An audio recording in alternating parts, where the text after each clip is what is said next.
Hello, हम लोग class 10 UP board exam 2023 की तैयारी कर रहे हैं। इसमें हमने अब तक क्या किया है, बहुविकल्पी प्रश्न जो 20 नंबर के आने वाले थे उसमें उसको हमने पढ़ लिया। कैसे पढ़ा कि प्रीवियस ईयर के पेपर में जो बहुविकल्पी थे उसे हल किया, फिर उसके बाद चैप्टर वाइज जितने बहुविकल्पी प्रश्न थे इंपॉर्टेंट उसे हल कर लिया। अब क्या बचता है कि हमारे एग्जाम में अति लघुत्तरी और लघुत्तरी प्रश्न आएंगे। तो जो अति लघुत्तरी और लघुत्तरी प्रश्न है इसमें भी हम क्या करेंगे, चैप्टर वाइज जो जो इम्पोर्टेंट है, जो कि मैक्सिमम हर साल पूछा गया है, जिसे हर साल पूछा गया है, वही एग्जाम में मैक्सिमम क्वेश्चन वही आते हैं जो आपके प्रीवियस ईयर पेपर में पूछे जाते हैं। इसलिए हमने क्या किया है कि अध्याय 1 से जो जो पेपर में पूछे जा रहे हैं, दो दो तीन तीन बार इसे पूछा गया है, तो इम्पोर्टेंट है वही हम ले रहे हैं, उसे हम पढ़ ले रहे हैं, जिससे कि आसानी हो कि इस साल आने की संभावना जिसकी हो। इसलिए हमने लिया है अध्याय 1। अध्याय 1 क्या है, रासायनिक अभिक्रिया एवं समीकरण। तो इसमें क्या दिया है कि जो रासायनिक अभिक्रियाओं के प्रकार है, जो चारों प्रकार, उससे पूछ रहा है, बार बार उसे पूछा है। कभी टिप्पणी के रूप में पूछा है, कभी आपका अति लघुत्तरी में भी पूछा है। पहला है संयोजन अभिक्रिया। किसे कहते हैं कि संयोजन अभिक्रियाओं में दो या दो से अधिक पदार्थ, तत्व या यौगिक सरलता से संयोग कर नए पदार्थ निर्माण करते हैं, संयोजन अभिक्रिया कहलाती हैं। देखिए, संयोजन अभिक्रिया में आपको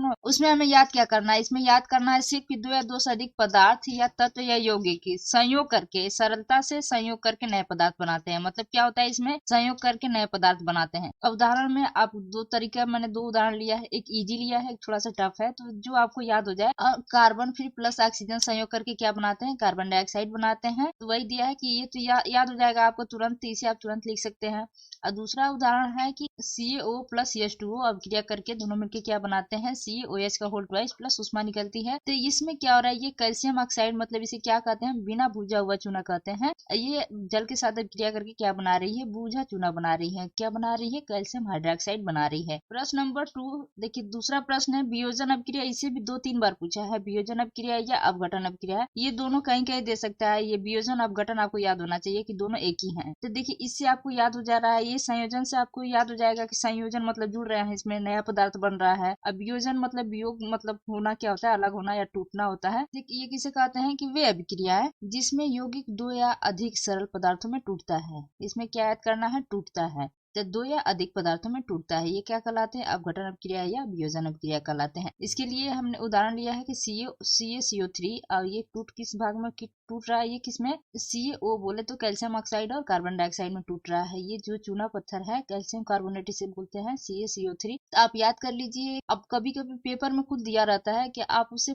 से पहचान सकते हैं ना कि जो टूटे वो क्या आ गया, अपघटन अभिक्रिया हो गई। और जो जुड़ के एक हो रहा है, दो लोग जुड़ के मिल के बन रहे हैं, एक बन रहा है, वो क्या हो गया, आपका संयोजन। अब तीसरा सवाल कहीं कहीं दिया है विस्थापन किसे कहते हैं, द्विविस्थापन अभिक्रिया किसे कहते हैं। विस्थापन अभिक्रिया को कहीं कहीं प्रतिस्थापन भी दिया है। तो विस्थापन अभिक्रिया या प्रतिस्थापन अभिक्रिया दोनों एक ही है। यहाँ मैंने अंतर लिख दिया है, लेकिन अंतर में क्या है, दोनों की परिभाषा लिख दी है। जो इजी हो, आप सरल भाषा, जितना आप सरल भाषा आपको यूज हो सके आप लिख सकते हैं। पहला इसमें क्या दिया है, विस्थापन अभिक्रिया या प्रतिस्थापन अभिक्रिया किसे कहते हैं। तो हम कह सकते हैं कि विस्थापन अभिक्रिया में अधिक क्रियाशील तत्व कम क्रियाशील तत्व को उसके यौगिक से विस्थापित करता है, वो क्या कहलाता है, विस्थापन अभिक्रिया कहलाता है। या कह सकते हैं अब विस्थापन अभिक्रिया वो अभिक्रिया है जिसमें अधिक क्रियाशील तत्व कम क्रियाशील तत्व को उसके यौगिक से विस्थापित करते हैं, वो विस्थापन अभिक्रिया कहलाता है। अब इसका उदाहरण क्या है, Fe प्लस USO4, ये दोनों मिलकर अभिक्रिया कर रहे हैं तो क्या हो रहा है, FeSO4 बना रहे हैं प्लस कॉपर। तो देख रहे हैं यहाँ पे जो इस कॉपर के साथ ये सल्फेट लगा है SO4, ये किसके पास चला जा रहा है, आयरन के पास चला जा रहा है, और कॉपर क्या हो रहा है, अलग हो रहा है। तो ये क्या कर रहा है, इसको ये प्रतिस्थापन हो जा रहा है, इसको विस्थापित कर दे रहा है। तो ये कम क्रियाशील है कॉपर, आयरन इससे अधिक क्रियाशील है। दूसरा है द्विविस्थापन अभिक्रिया। इसमें क्या है, ये भी विस्थापन है, लेकिन क्या दिया है इसमें, द्विविस्थापन अभिक्रिया है। तो द्वि का मतलब दो पदार्थ की बात हो रही है, तो कह सकते हैं कि द्विविस्थापन अभिक्रिया वो अभिक्रिया होती है या द्विविस्थापन अभिक्रिया में दो यौगिक आयनों की अदला बदली द्वारा संयोग करके दो नए यौगिक को बनाते हैं। अदला बदली चाहे आपस में बदल लेते हैं एक दूसरे को, या जो भी आप कह सकते हैं, इसको आप जिस भाषा में आपको समझ में आ रहा है वो भाषा आप समझ सकते हैं कि अदला बदली चाहे इधर उधर हो जाते हैं या आदान प्रदान होता है, जो उस समय आपको याद हो आपको लिख सकते हैं। तो हमने लिख दिया आयनों का अदला बदली द्वारा संयोग करके नए यौगिक बनाते हैं। तो इसमें क्या है, सोडियम सल्फेट है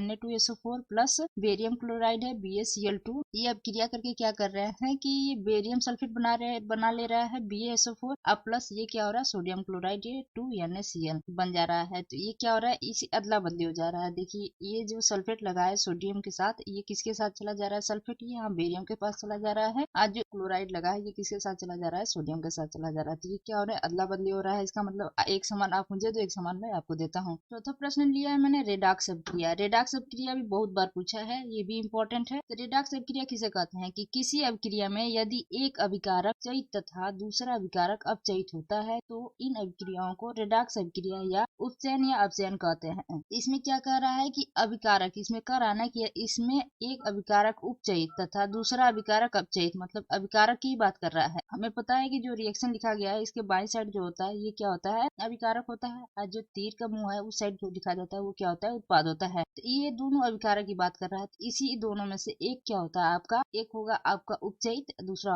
एक होगा आपका अपचयित, मतलब दोनों इधर के ही होंगे, एक अपचयित होगा एक उपचयित होगा। तो देखिए हमने यहाँ पर रिएक्शन लिखा है कॉपर ऑक्साइड CuO प्लस ये हाइड्रोजन है H2, ये क्या हो रहा है, अपक्रिया कर रहा है तो कॉपर बन रहा है और H2O बन रहा है। देखिए कॉपर ऑक्साइड है, इसमें से ये क्या हो जा रहा है, ऑक्सीजन निकल जा रहा है, यहाँ पे कॉपर बन रहा है। तो वही दिया है कि कॉपर ऑक्साइड में से ऑक्सीजन का निष्कासन मतलब निकलना क्या कहलाता है, अपचयन कहलाता है। तो अपचयन किसे कहते हैं, यहाँ से हम समझ सकते हैं कि अपचयन किसे कहते हैं कि वो अपक्रिया जिसमें से ऑक्सीजन निकलता है वो अपचयन कहलाता है। एक और होता है कि ऑक्सीजन निकलता है और हाइड्रोजन जुड़ता है, वो क्या कहलाता है, अपचयन कहलाता है। तो सिर्फ आपको अगर ऑक्सीजन ही सिर्फ याद हो तो आप वो भी लिख सकते हैं, वो भी सही हो जाएगा कि अब वो अपक्रिया जिसमें ऑक्सीजन निकलता है वो क्या कहलाता है, अपचयन कहलाता है। उसी तरह देखिए यहाँ पर दिया है ये हाइड्रोजन है, इससे क्या हो जा रहा है, इसमें ऑक्सीजन जुड़ जा रहा है, इसमें ऑक्सीजन जुड़ रहा है, ऑक्सीजन का योग हो गया, क्या हो गया ये चयन। उपचयन बोले तो ऑक्सीकरण, ऑक्सीकरण किसे कहते हैं या उपचयन किसे कहते हैं, ऑक्सीजन का योग। तो हम कह सकते हैं वे अपक्रिया, ऑक्सीकरण अपक्रिया, वे अपक्रिया जिसमें ऑक्सीजन का योग होता है जिस अपक्रिया में, उसे हम क्या कहते हैं, ऑक्सीकरण अपक्रिया कहते हैं या उपचयन अपक्रिया कहते हैं। एक और परिभाषा है कि ऑक्सीजन का योग और हाइड्रोजन का निकलना ऑक्सीकरण कहलाता है या उपचयन कहलाता है। कौर अपक्रिया और क्षेपण अपक्रिया, इसे भी पूछा एग्जाम में। अब क्षेपण अपक्रिया किसे कहते हैं कि कोई भी अपक्रिया जिसमें अविलेय ठोस को क्या बोलते हैं, अवक्षेप बोलते हैं। अविलेय ठोस या अवक्षेप बनता है जो विलयन से पृथक हो जाता है, जो विलयन है उससे अलग हो जाता है, वो क्या कहलाते हैं, अवक्षेपण अपक्रिया कहलाते हैं। या हम इसे कह सकते हैं एक और परिभाषा से कि अवक्षेपण अपक्रिया वो अपक्रिया है जिसमें क्या होता है, अवक्षेप बनता है, मतलब कि अविलेय ठोस बनता है जो क्या होता है हमारे विलयन से अलग हो जाता है, वो क्या कहलाता है, अवक्षेपण अपक्रिया कहलाता है। आप जिसे इसे तोड़ मोड़ के आप लिख सकते हैं, आप लिख सकते हैं। उदाहरण दिया है, देखिए उदाहरण है AgNO3 मतलब सिल्वर नाइट्रेट प्लस NaCl मतलब सोडियम क्लोराइड, ये दोनों विलयन जो मिलते हैं तो क्या बनता है, आप silver chloride AgCl, silver chloride है, यही क्या है, सफेद अवक्षेप, क्या है ये अविलेय ठोस है, ये क्या होता है इस विलयन से अलग हो जाता है। फिर उसके बाद प्लस बन रहा है ये सोडियम नाइट्रेट NaNO3, तो ये क्या हो गया, हमें सफेद अवक्षेप प्राप्त हुआ है। तो यही क्या है, अवक्षेपण अपक्रिया है। संक्षारण, संक्षारण में कई बार पूछा, ये भी इंपॉर्टेंट है। संक्षारण किसे कहते हैं, तो